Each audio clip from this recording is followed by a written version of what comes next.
What's up, guys? How y'all doing? This is Coach D. Darrell Spears here once again.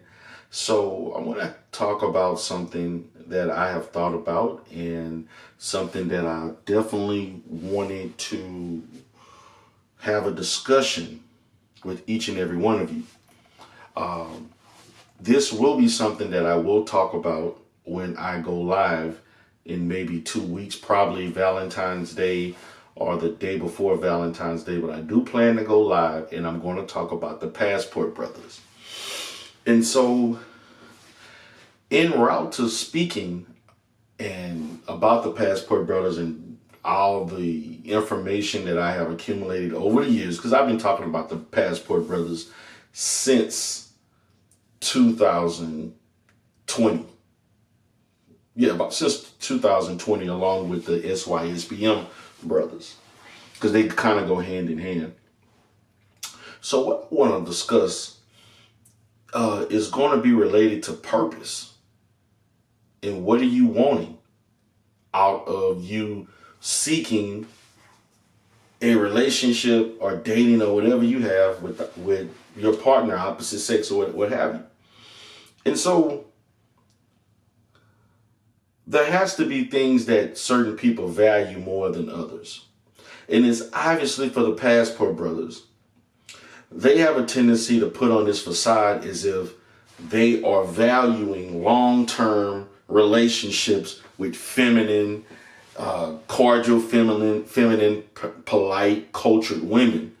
And they want long-term relationships that are going to develop into marriage. However, none of these Negroes are getting married. But the reality is that, particularly with men and more so women in these last couple of generations, it seems to me that people are kind of weighing, in my perspective, sex and relationship, pleasure versus consistency, pleasure versus reality. Okay? And so when I say that, what I'm meaning is these Negroes and some of these black ladies, women, particularly in these spaces, are pretending as if they are actually dating to actually really get to know someone, learn someone, love someone, grow with someone. In all essence, what you're really looking for is someone that you can have consistent sex with, someone that you trust, someone that you may somewhat care about, someone that you can do activities with, someone you can talk to, someone that you can exploit for resources, someone that that'll be there to hear you in rage or in anger. You want someone as a tool for your benefit. Because what are you really dating for? And for most people, if they can't have sex in a relationship, they're not trying to be in that relationship. And let's just keep it a buck. They're not trying to be in a relationship where they feel they can't have sex. And that's for men and women to a certain extent. Most women, they may go through their little exercise of what they need. Once they trust a guy enough to have sex, or they actually are attracted to just go ahead and take it there. If women, and they may not talk about it, some women, or many women, even though they a large percentage, if they are really into somebody and that person is not giving them sex consistently, they will be uncomfortable in that relationship, just like with men being in a relationship and they can't get it at the time that they want it. So it's kind of different. For men, it's about how quick they can get it. Okay?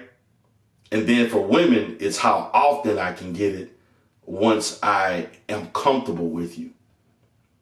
There's a difference. For guys, these Negroes think, hey, just because I took you out on a $50 date, I deserve some ass. Listen, nobody deserves anything. You get what you get. And if someone is not comfortable with you, they're just not comfortable with you. It's just plain and simple.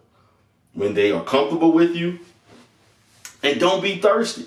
For women, if they are comfortable, if she's comfortable with you and she wants that, she's attracted to you, but then she wants to have sex 3 times, 3, 4, 5 times a week, and you only getting it, she's only getting it once every 2 weeks. Watch how that woman acts. If she really is into you and like you, she will seek something elsewhere. So men, it's about how quickly I can get it. Women, it's about how much I can get in the context of a consistent situation that is agreed upon by both parties. Whether it's a friends with benefits, whether it's just a fuck buddy, whether it's we're boyfriend and girlfriend in a relationship long term, whether you exclusive or not exclusive, whatever way you want to define it. But if that lady is not getting pleased as often or her needs are not being taken care of, she will have problems just like you Negroes that don't want to wait 90 days or 60 days or 30 days, 6 months or what have you. So it's what are you valuing? Like what are you really dating for? Because for a lot of men, which is what game is all about. Game is about basically lying to women to make them appear you have certain intentions when all you really want to do is just fuck. And for a lot of women, you can just straight up tell them, I'm just looking to have fun. I'm looking for somebody to fuck with, kick it. And there are women who are willing to say yes to that because they're looking for the same thing. And a lot of men sell themselves short by thinking they have to lie to women to get sex. You don't have to lie to women to get sex. You can actually tell them the truth. And if they want you, they want you. And that's what you don't understand. It's not about the game that you have. It's about whether or not your presentation make them feel as if they want to be with you or not. And when I talk about presentation, I'm talking about physical presentation, how comfortable and safe you make them feel, conversation in itself, the things that you do, your compatibility, all of those things. Are there several things about yourself that make them feel comfortable like, hey, I want you? You can put out as much game as you want, but if you don't look the part and make them feel a certain way, you ain't getting shit. And that's just a fact. So guys, I appreciate you for coming in today. This is Coach D. Darrell Spears. Have a great day.